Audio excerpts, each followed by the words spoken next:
Hi everyone, Red X Rain here with another episode of Let's Play Pocahontas for the Sega Genesis. Alright, so here we are in level 3. Pocahontas, it's not safe outside the village. The white man's our enemy. Damn right he is. Going for my chest, dude? We must find a way to destroy this newcomer. Yep, he's totally going for some boob right there. Not cool. Men are having a really difficult time with boundaries, apparently, in this game. So let's actually switch over to Miko for a second. And right back here, you can only actually hear it. This is one of those actually cleverly hidden, almost too cleverly hidden berries in the game. You can't really see it through the, I guess it's like a cornfield. You have to just know that it's there. You have to listen for it. And here we get a kind of unnecessarily long cutscene of this little bear cub climbing the tree. Yeah, I get it. It's a tree, and he's climbing it. Understood. Okay. Search for something sweet. Well, you kind of went up the wrong, kind of climbing the wrong tree. And we get another one of those, just like last time. I don't know why. I turned off the game hints. Cause gosh, if you have hints turned on, they just like overwhelm you with like the most ridiculous information where it's like to walk, it's like you don't need all that kind of stuff. But for some reason, some of them still show up, and I'm not quite sure what's up with that. Here we have a settler. There's a couple different types of settlers actually in this level, but they won't bother Miko. He's just a normal cute little raccoon, or so they think. They actually present really the biggest threat to Pocahontas in the whole game, because if they see her, they will shoot her and you die. And here's another one. And you can see they look a little bit different. So that first guy was kind of just stringy and looks scared. All right, this guy's a little tougher. So we have a little puzzle to do here. And you can see there's like sap. I guess it's supposed to be sap on these trees. So they kind of make you slide down as you touch them. But yeah, we just drop a beehive on him there, and he goes running. So that's something that only Miko can help out with here. And here we have another one of these seesaw teeter-totter things. But actually, let me get in here real quick and just grab, before I forget to do it, let's grab these couple of berries here. What happens if you go through this hole? Oh, it just takes you out the bottom. Okay, I think you could go either way. It doesn't matter. But yeah, let's leave Miko here on this platform. Now, to get past Kocoum here, we got to use our wolf abilities to just kind of creep on through. Sneak our way past. There we go. All right.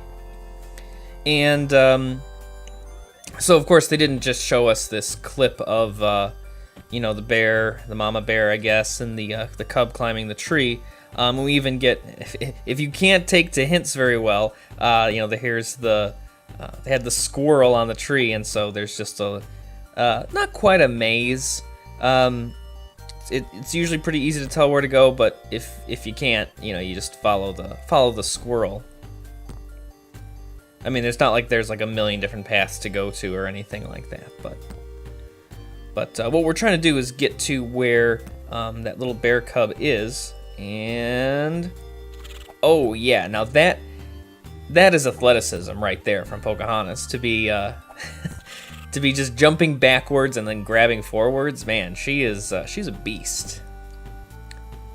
She belongs on U.S. Olympic team or something. So yeah, once we climb up here, race you to the bottom. Oh, you suck. Once we knock the beehive down here, and Pocahontas steps in it and gets stung like about 1,000,000 times. Oh, reunited. And now we get the power of the bear, which is pretty cool. You've earned the spirit of the bear. I always call it power. Spirit of the bear. Press A near a settler to call the spirit. Careful, only the skinny settler will be frightened. So that's why I was saying there's two different kinds of settlers here. So here we get a checkpoint, and if we press A, yeah, you get that awesome little animation there of the settler being scared. But yeah, the oh, and here we have, of course, let's use this real quick, just to grab that berry that's up there. It's the only way that you can get that berry. You can't leap from that little plateau. Ooh, nice catch, Pocahontas. And it's really actually pretty. Actually, there we go. It's actually kind of tricky. You have to be like right at the edge. You have to put Miko right at the edge, the far right edge of that seesaw or teeter-totter or whatever you want to call it. Otherwise, he'll miss it. So it takes a little bit. Ooh. Uh-oh. Is my screen running out of battery or something? No. Nope. It's just honestly kind of a unnecessary power. Not really even a puzzle that they just kind of threw in here. You know, I think the definitely this one, this climbing the squirrel power thing, you know, they use it pretty consistently in different ways throughout. I mean, again, it's a very short game, but you know, they utilize it in a few different ways. But this this not able to see in the dark thing, it just kind of shows up here at the end of the game, and then you never use it again. Or but I mean, like, you know, you swim several times, so you need to help the otters and that sort of thing. But now we just get this just kind of extra thing here, and all we're trying to do is follow the owl, kind of like before, following the squirrel. But this time you can't take any shortcuts. You have to go branch to branch, just like the owl does. Oops.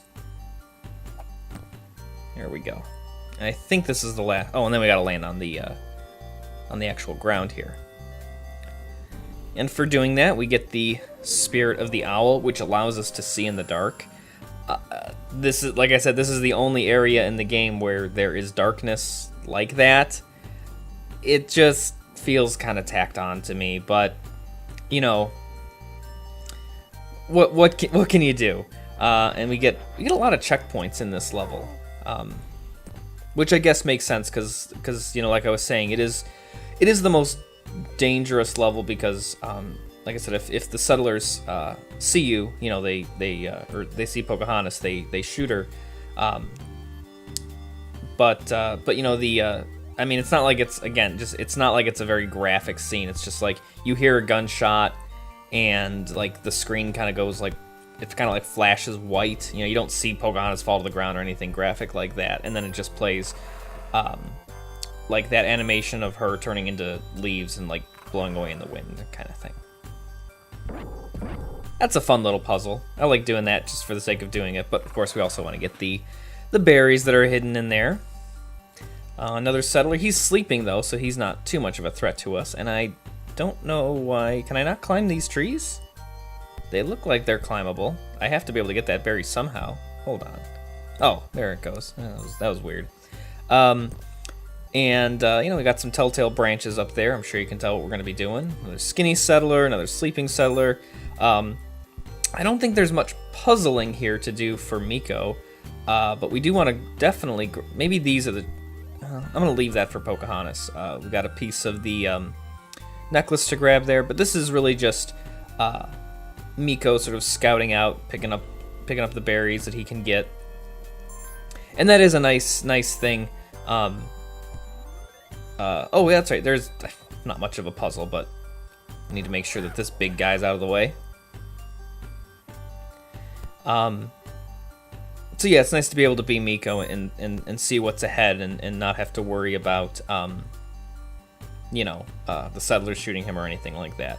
And then here's one really kind of annoying part. Not necessarily this. This is pretty easy to get Miko on here.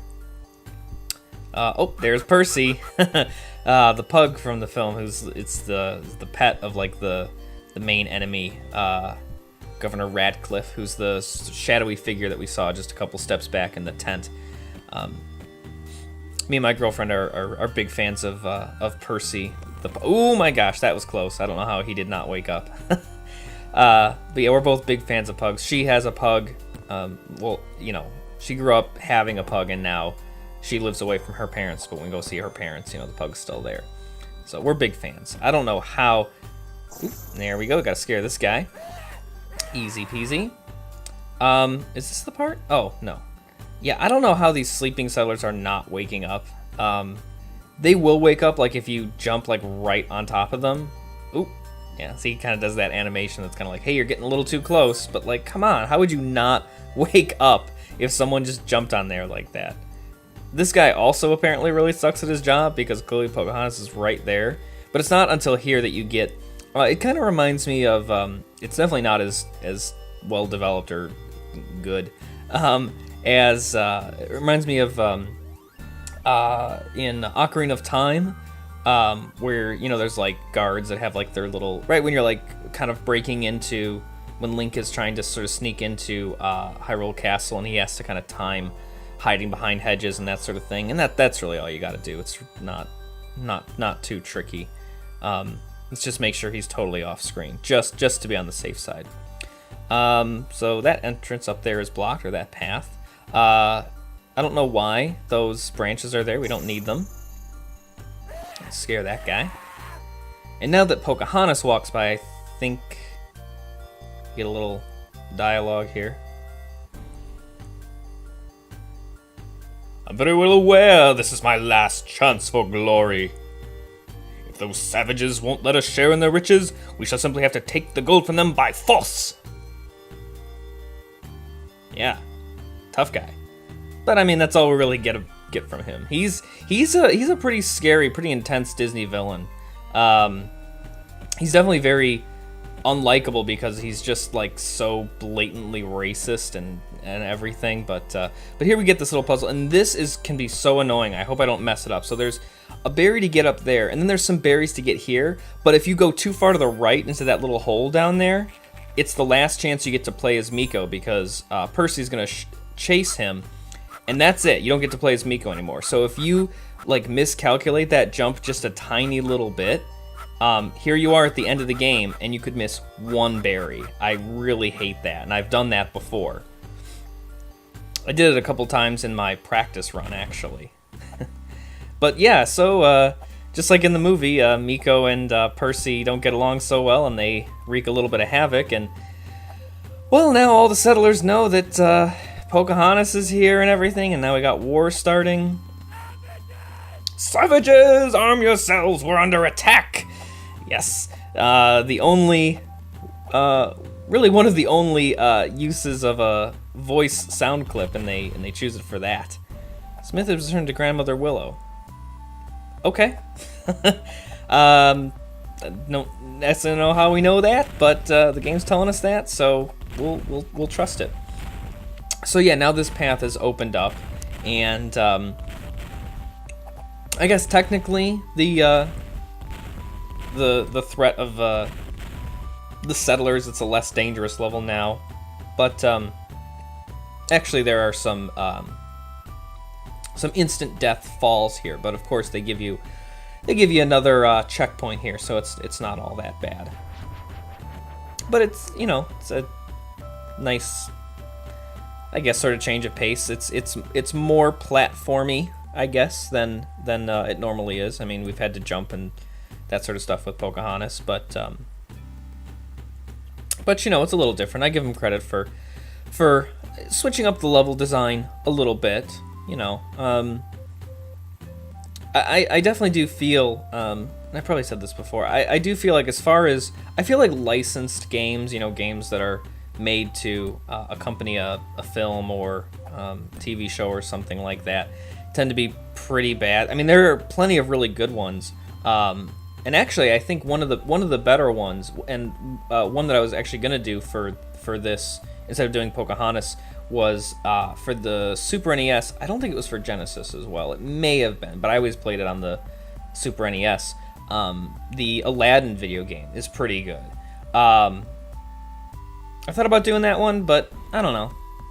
I feel like less people have done this game, so I don't know. Maybe I'll do Aladdin in the future. But and here we have the last piece of the necklace, and we've got all the berries, despite that stupid trap. And yeah, awesome diving scene. And it's hard to tell there, but I guess we got the spirit of the eagle from the Eagles. Not the band, you know. Oh, how sweet. And totally not accurate to history at all. Okay, nice use of voice there. Yes. That's one of the darker moments in the whole movie is when Thomas shoots Kocoum. Race against the sunrise, save John Smith, and bring peace to the land. So this is our final level. You know your true path, child. You must only have the courage to follow it. I feel like that was a much better old lady voice than my Skeletor voice that I gave her last time. Okay, so this is a pretty cool final level, I think. It's a race against time. We can see there's like that sun at the top of the screen there. It's not really very indicative of how much time you have left, but if the sun rises, then you've lost, and of course you get to try again as many times as you want. But it's just kind of a running course. There's no Miko or anything. Oops, I missed that.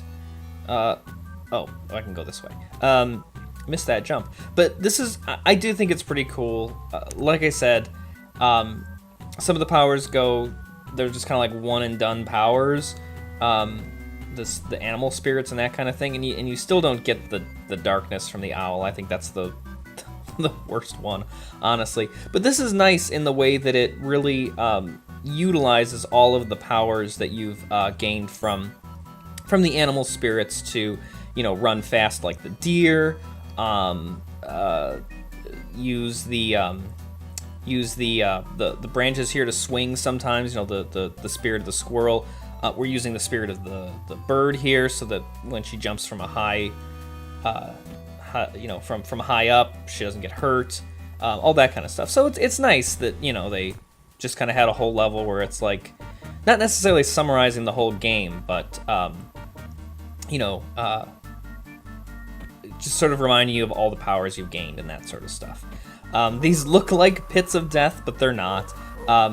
For the sake of going quick enough, you ideally want to just jump and not have to keep climbing and that sort of stuff, but that's all right. And so, yeah, see there, we get to use the wolf sneaking power to get under that. Here's, is it here? I think, oh, shoot. Maybe you do have to make that jump. There is one instant death, pit that you can fall. Oh, come on. I don't have time for this. My man's about to die. Come on. Do I have to jump from that left side? No, there we go. Yeah, it's one of those, kind of iffy placement of ledges there. But yeah, there's, there's Miko. We don't get to play as him, we get to do this. And we send Percy flying too, just to get that done. Because of course, that's the big settler that if we walked too far to the right, he would shoot Pocahontas. And yeah, of course, we get to swim a little bit, and it's also nice that all the little animals make cameos, right? So there's the otters, there's the fish that we helped, the wolf showed up earlier in that section, the bears and everything. So it's a nice little touch. Is this the part? Man, this level is longer than I remember. Oh yeah. Oh geez, that was close. You usually have a quite a few seconds. He's not very trigger happy. But yeah, here's a part where I think it's best to climb down and then jump across. You can go like up. Oh, and we'll scare this guy too. You can go up and like jump across from that right ledge to the left, and that. But if you miss that jump, it's instant death. And it wastes time too, quite frankly. And here, okay, yeah, here we go. Oh, more voice. I forgot about that. And all was well. And so this is the extra ending that we get for having collected all the berries and getting all the necklace pieces. We get this nice, completely historically inaccurate scene of John Smith and Pocahontas kissing by Grandma Willow. But yeah, then that's it. John Smith heads out on his ship back to England and leaves Pocahontas behind. Congratulations, you prevented the war. For now. And yeah, that's the end of the game. I know, it's pretty quick, right? I mean, this episode took a little while, but we really did, 2 levels, even though that last level's kind of short. I thought about splitting it up, but then I'd have an episode that's like 7 minutes long, and I don't like to do that. So yeah. So that's the game. We got some credits rolling here. And since I've got time with the credits, I'd like to, as I normally like to do, let you guys know about some fellow Let's Players that I'm watching, and sort of point you to their channels. So if you have those annotations turned off, please turn them on so you can get to their channels. So there's a great Let's Player by the name of Games and Soda. Currently, he's working on a couple of things. He might be done with it by now, but he's working on Evo for the Super NES, which is a kind of a cult classic kind of game that I always liked, but I never beat it. So definitely check out his channel and check out that Let's Play. Yeah, I think he's also just starting, again, for me anyway, he could be a couple episodes in, a sort of cooperative Let's Play on Donkey Kong Country 2. And that's, from what I've seen so far, it's going really well. And so I definitely recommend Games and Soda checking out his channel. He's got a couple other series up there as well. Who else? One series that I was so addicted to for really just 2 days, or maybe 3, the Potato one, who's a great guy. I know him from, pretty much everyone that I watch, their Let's Plays I know from Let's Play Sanctuary. Real funny guy, very helpful on the forum there. I was super addicted to his Shovel Knight Let's Play. He has a couple of others which I haven't really started watching yet, but I would definitely recommend, personally, starting with his Shovel Knight Let's Play. It's so good, and I'm sure everything on his channel is great. So but don't take my word for it. Go check it out. Here's a link to his channel as well. And then one other, and sometimes I'm not quite sure how to pronounce usernames because, we shorthand and that sort of thing. Some people pronounce the 3 in my username, some people don't. I totally get it. But here's a link to Black Lowly Gamer. She goes by her real name in her video, so I don't know how she prefers to pronounce it, so sorry if I'm not quite sure about that one. But she also has quite a few great Let's Plays. I'm really into her Kirby's Epic Yarn Let's Play. I'm just a couple of episodes into it. It's already a completed series, but I'm just finding it now. And I'm finding it to be very entertaining, and I'm sure you will too. So here's a link to her channel. Definitely check her out. But that's it for now, guys. That's another weekend matinee on the books, and we'll see what we got next time.